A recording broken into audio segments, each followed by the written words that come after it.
같이 일어나서 하나님 말씀 듣겠습니다. 오늘 본문은 사도행전 11장 29절에서 30절, 그리고 주보에는 나와 있지 않지만 사도행전 12장 25절 마지막 절 한 절 우리 다 같이 한 목소리로 같이 읽고 아멘으로 화답하겠습니다. 다 같이 봉독합니다. 제자들이 각각 그 힘대로 유대에 사는 형제들에게 부조를 보내기로 작정하고 이를 실행하여 바나바와 사울의 손으로 장로들에게 보내니라. 12장 25절입니다. 바나바와 사울이 부조하는 일을 마치고 마가라 하는 요한을 데리고 예루살렘에서 돌아오니라. 아멘. 네, 자리에 앉아 주십시오. 주 안에서 사랑하는 성도 여러분, 올해 우리 교회는 한 달에 1인당 1,000원 전교인 구제 나눔 헌금을 시작했습니다. 비록 아주 적은 금액이지만 어쨌든 우리는 이 일을 시작했고 또 이 헌금은 새롭게 확대 개편된 구제나눔위원회의 돌봄 사역을 위해 사용될 것입니다. 우리 교회 내부에서의 구제와 나눔 그리고 돌봄으로 시작하여 하나님께서 길을 여시면 외부로도 다양하게 흘려보낼 날이 오리라 믿습니다. 구제의 중요성을 모르시는 분은 없을 겁니다. 하지만 정말 이 봉사의 가치가 우리 속에 잘 장착되어 있는지 먼저 한번 살펴볼 필요가 있습니다. 이렇게 질문을 해보겠습니다. 지금 제가 하고 있는 설교와 설교 사역과 돌봄 사역 중에 어느 것이 더 중요합니까? 어떤 게 더 중요합니까? 설교가 중요합니까? 돌봄이 중요합니까? 똑같이 중요합니다. 여러분 오해하시면 안 됩니다. 하나님 말씀 설교는 교회의 기초요 중심입니다. 하지만 돌봄 사역이 결코 설교 사역보다 못하지 않습니다. 이 질문하고 똑같습니다. 장로가 중요합니까? 목사가 중요합니까? 장로의 사역이 중요합니까? 집사와 권사의 사역이 더 중요합니까? 우리 시각을 빨리 바꿔야 됩니다. 들을 때는 알고 머리로는 압니다. 하지만 실제로도 그러냐? 여전히 이걸 모르고 또 스스로를 덜 중요한 사람처럼 그렇게 말하고 행동할 때가 많습니다. 제일 잘 드러나는 게 직분자 선택 투표할 때입니다. 여러분 어떤 사역이든지 덜 중요하고 더 중요한 사역이 없이 다 똑같이 중요한 사역입니다. 말씀이 있는 곳 목사직이라고 할 수 있죠. 거기에는 반드시 말씀의 통치가 있습니다. 장로직과 연결이 됩니다. 그리고 말씀이 있는 곳에는 반드시 하나님의 돌보심이 있습니다. 집사와 권사의 사역입니다. 그리고 이 모든 사역과 봉사는 회중, 바로 우리 형제 자매들 가운데서 일어납니다. 이 세 가지는 서로 떨어질 수 없는 예수 그리스도의 사역이며 이 세 가지 사역 위에서만 교회는 든든히 서갈 힘을 가지게 됩니다. 저는 우리 교회가 담임 목사에게 모든 것이 집중된 교회가 아니기를 원합니다. 저는 우리 교회가 장로 몇 사람에 의해서 모든 것이 집중되는 그런 교회가 아니기를 원합니다. 여러분도 우리가 이런 교회가 되길 원하지 않으신다면 마음으로 물질로 그리고 이런 실제적인 사역에 참여하여 우리 교회를 교회다운 교회로 세워나가야 할 것입니다. 따라서 여러분, 우리는 우리 생각보다 훨씬 더 중요한 봉사와 사역으로 다시 함께 발걸음을 내디딘 겁니다. 특별히 이 귀한 일에 우리 교육기관 모든 교육기관도 동참합니다. 오늘 우리 초등부 친구들이 주일 예배에 참석했는데요. 이 일에 동기부여가 필요해서 우리 초등부 선생님들로부터 이 사역에 관한 설교를 부탁을 받았습니다. 앞으로도 초등부 선생님들이 우리 아이들 생각해서 하는 설교 부탁은 가능한 한 다 들어드리도록 하겠습니다. 감사하게도 오늘 본문은 우리에게 부조, 오늘 설교 제목이죠. 즉 돕는 일을 소개합니다. 바로 안디옥 교회가 흉년을 만나 어려움에 빠진 예루살렘 교회를 돕는 부조를 보냈다는 겁니다. 단순히 도와준 일을 소개하는 것 같지만 여러분, 우리가 11장 끝 2절을 읽었고 12장 끝 1절을 읽었잖아요. 잘 보시면 본문은 그냥 소개하고 넘어가는 게 아니라 이 호흡을 조금 더 길게 가져가는 것을 볼 수 있습니다. 그냥 도왔다 부조했다 하고 끝내도 괜찮잖아요. 하나님의 말씀이니까 이것을 읽는 우리는 도와야 되겠다 그 중요성을 깨달을 수 있습니다. 하지만 본문은 이렇게 길게 끌고 가면서 우리에게 좀 더 생각하게 합니다. 오늘 이걸 한번 살펴보려고 합니다. 오늘 말씀을 통해 하나님께서 우리에게 구제를 위한 넉넉한 마음을 주시고 또 이런 돌봄을 통해 교회가 교회다워지며 하나님께서 미래로 우리 교회를 인도하시는 그런 은혜가 있기를 예수님의 이름으로 축복합니다. 오늘 우리가 첫 번째로 살펴볼 내용은 이 부조의 과정입니다. 여러분, 안디옥 교회가 예루살렘 교회를 돕기로 한 과정이 어떻게 됩니까? 읽지는 않았지만 오늘 본문 앞절을 보시면 표면적인 과정은 흉년입니다.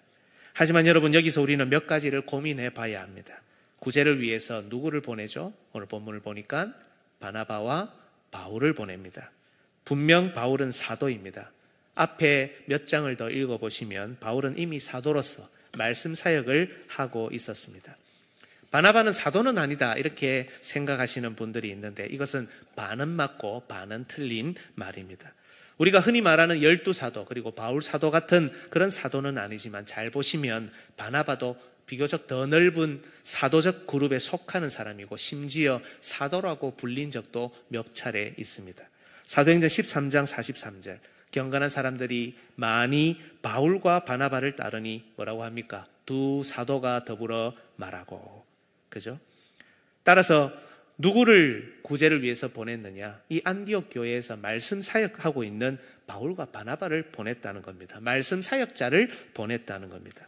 여러분, 우리가 직분을 배울 때 구제와 돌봄은 누구의 사역이라고 배웠습니까?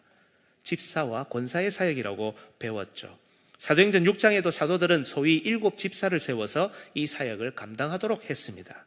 그렇다면 성장하는 교회이자 큰 교회가 된 안디옥 교회에 분명 이 일을 감당할 사람들이 있었을 텐데 지금 소위 담임 목사와 부목사 이 모두를 구제금 전달하는 일에 먼 예루살렘으로 떠나보냈고 중요한 것은 교회가 이 일을 결정하고 시행하고 있다는 겁니다. 오늘 보면 29절 앞절을 보면 제자들이 작정하고 이를 실행하여. 바울과 바나바가 결정한 게 아닙니다. 교회가 이 일을 작정하고 실행해서 바울과 바나바를 보냈다는 겁니다. 구제금 전달하는 것이 뭐가 어렵다고, 무슨 또 다른 특별한 의미가 있다고 그나마 있는 이 두 사람의 말씀 사역자들을 모두 보낸단 말입니까? 여기서 우리는 먼저 안디옥 교회와 예루살렘 교회의 관계를 볼 필요가 있습니다. 안디옥 교회는 예루살렘 교회의 핍박과 순교의 피위에 세워진 교회였습니다. 여러분 잘 아시는 스데반이 순교했을 때 당시 예루살렘 교회에 큰 핍박이 일어났습니다. 그 결과 사도를 제외한 모든 주의 백성들, 모든 형제 자매들은 예루살렘을 떠나서 유대와 사마리아 전 지역으로 흩어져야 했습니다. 그때 흩어진 일부 성도들이 안디옥에 이르렀고 그 결과 안디옥에 복음을 전해 하나님의 교회가 세워진 겁니다. 여러분, 이것은 선교적으로도 아주 의미 있고 중요한 모델인데요.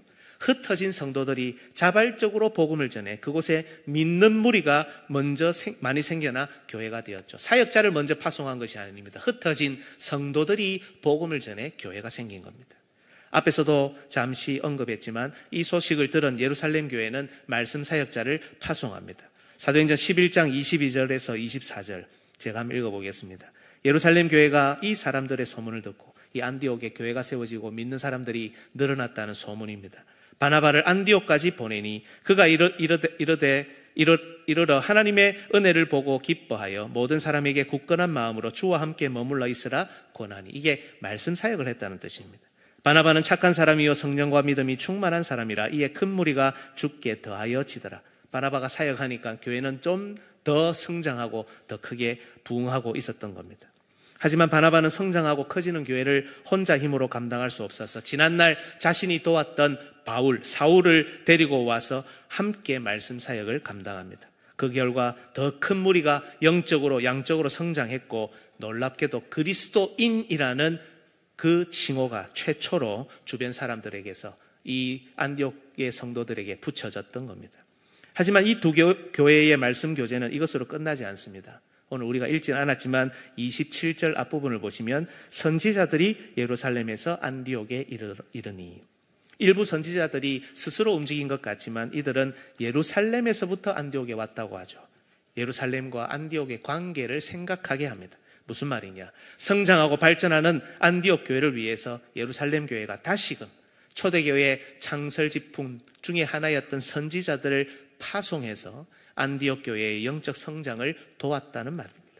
특별히 다음 구절을 보니까 그 선지자 중에 한 명인 아가보가 성령의 감동으로 흉년을 예언했는데 그 예언을 들은 안디옥 교회가 아마도 이 이 큰 교회, 이 성장하는 교회가 미리 이 흉년을 대비했고 드디어 흉년이 천하를 강타했을 때 특히 큰 타격을 입은 예루살렘 교회를 도왔던 겁니다.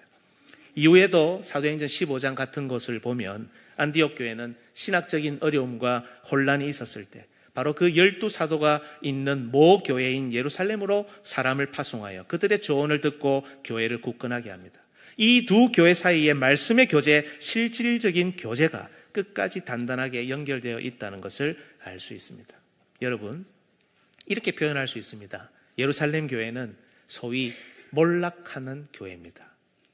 오늘 본문 바로 다음 장 사도행전 12장을 보면 예루살렘 교회를 향한 핍박은 헤롯 왕에 의해서도 시행됩니다. 유대인들의 핍박만 있었던 것이 아니라 정치권의 핍박도 있었던 겁니다. 한때 사도들의 활약으로 3,000명, 5,000명이 회심하고 돌아와 엄청난 역사를 이루었다지만 이제는 핍박과 박해를 통해서 모든 사람이 흩어졌고 남아있는 사도들도 미래를 장담할 수 없는 모든 것이 사라져가고 있는 소위 몰락해가는 교회라고 표현해도 과언이 아닌 정말 약한 교회입니다.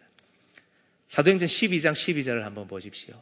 이게 야고보가 순교하고 베드로가 잡혀있을 때 일어난 일을 묘사한 구절인데요.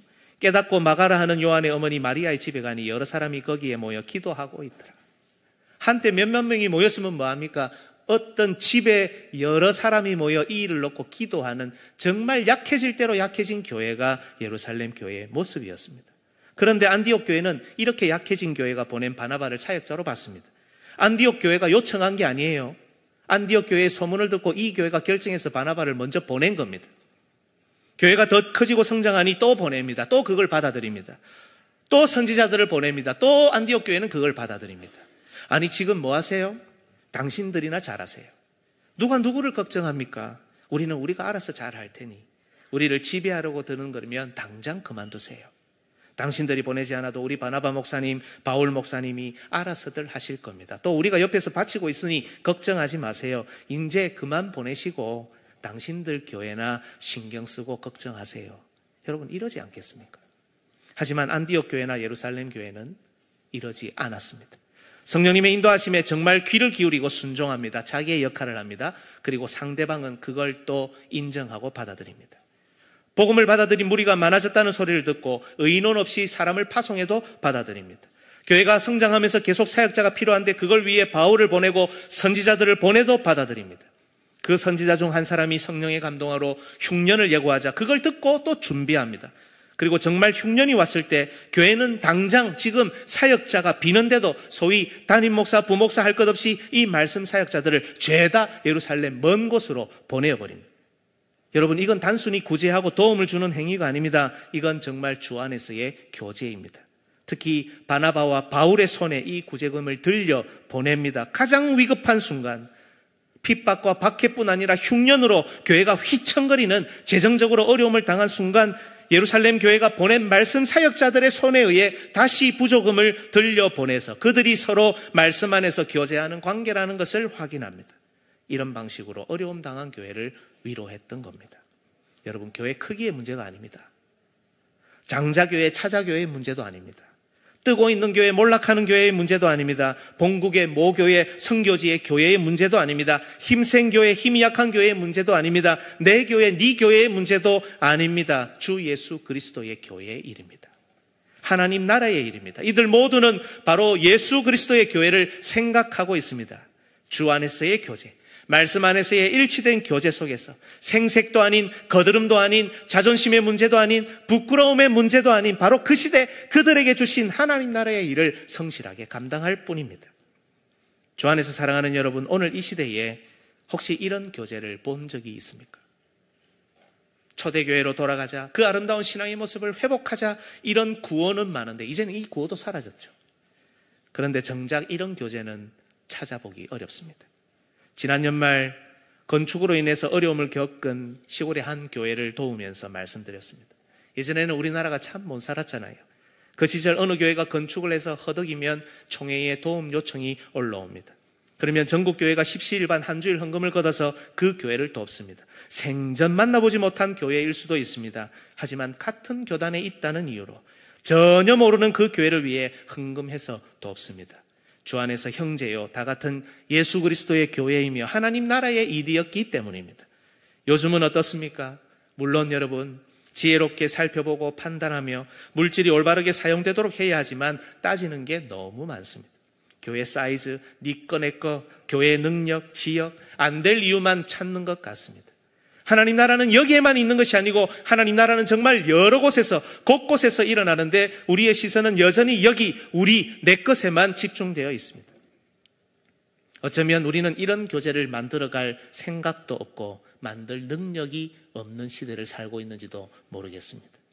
주 안에서 사랑하는 여러분, 물론 우리가 하는 구제 나눔 헌금은 다른 교회를 돕는 일은 아닙니다.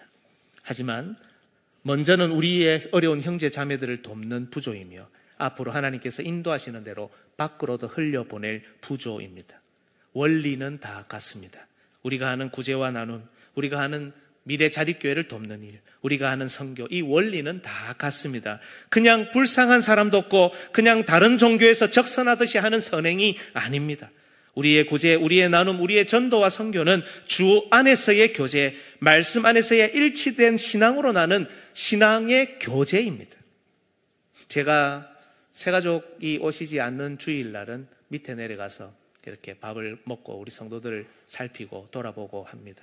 지난 2년 동안 자주는 못 갔지만 그래도 이렇게 가서 보고 최근에는 좀 여러 차례 내려갔더랬습니다.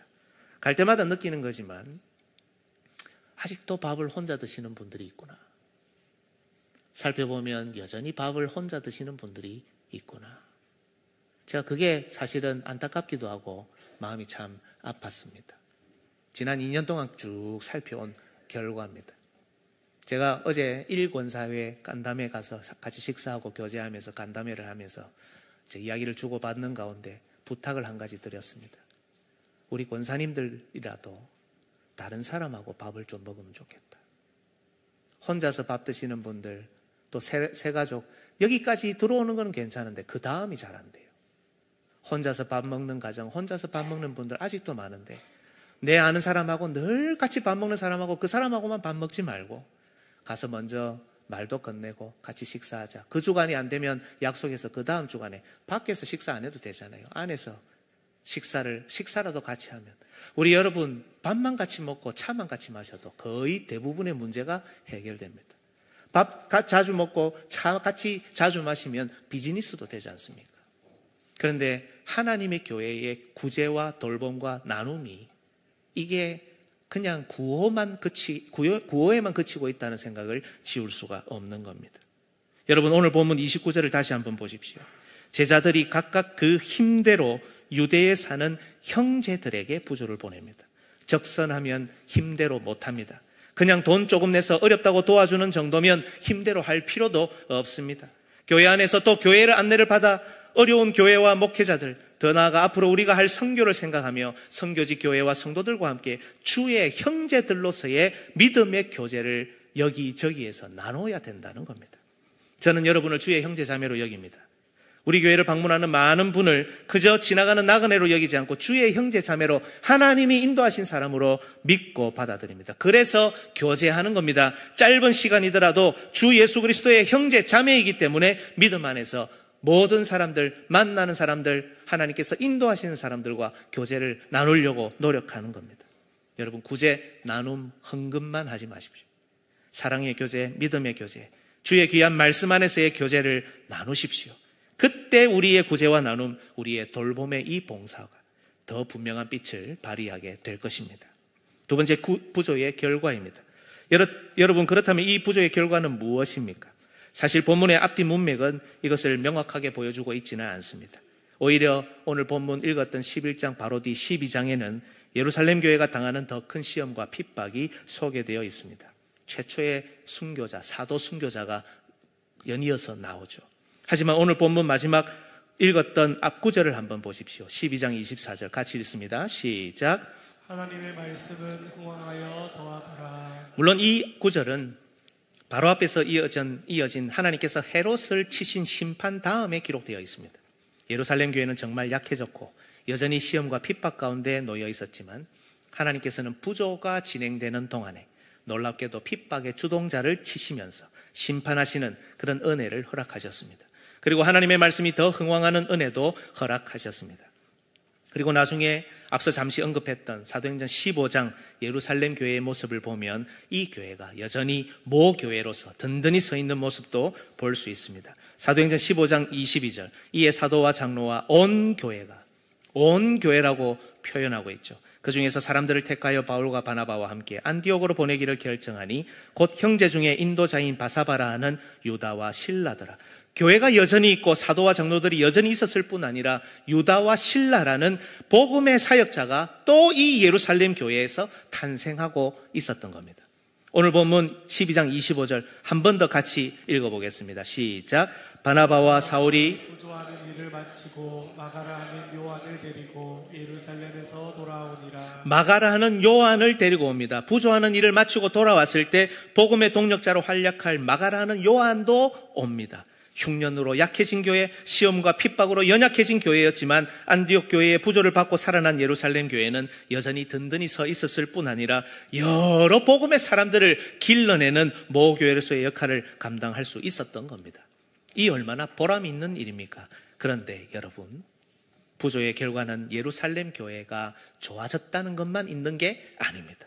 사도행전 13장 내용이 중요한데요. 무슨 내용이 있는지 여러분 아십니까? 13장 2절 3절 한번 보십시오. 주를 섬겨 금식할 때에 성령이 이르시되 내가 불러 시키는 일을 위하여 바나바와 사울을 따로 세우라 하시니 이에 금식하며 기도하고 두 사람에게 안수하여 보내니라. 뭐가 시작되냐 하면 바울의 1, 2, 3차 선교 여행이 시작됩니다. 예루살렘 교회가 복음의 중심이 되는 시대는 이제 점점 뒤로 물러가고 안디옥 교회가 복음의 중심이 되는 시대가 열립니다.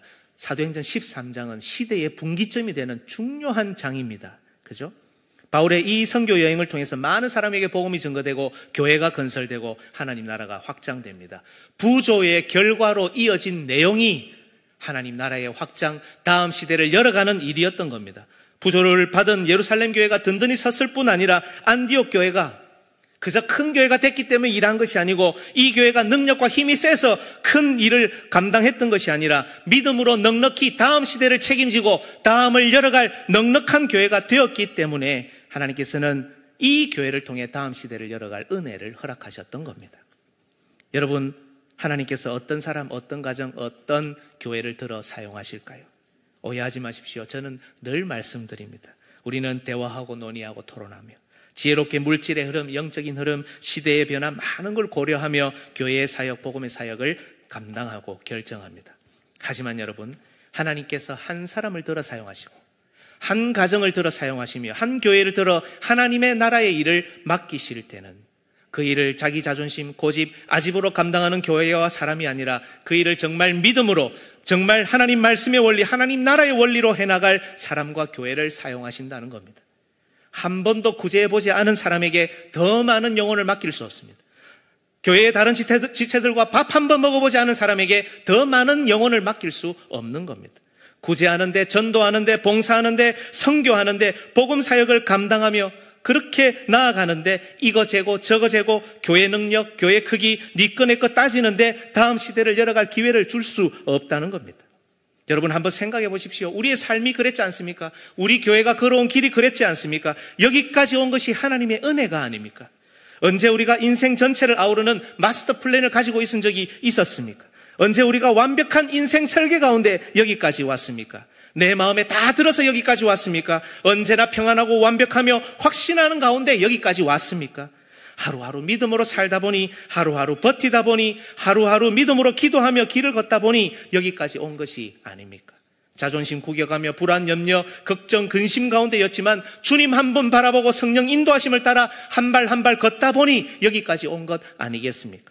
그런데 그게 잘못된 게 아니었다는 겁니다. 우리는 허덕이고 걱정하고 염려하고 한 발 한 발 불안하면서 내딛었지만 그게 하나님께서 우리를 인도하신 방법이었고 그게 하나님 나라의 방법이었다는 겁니다.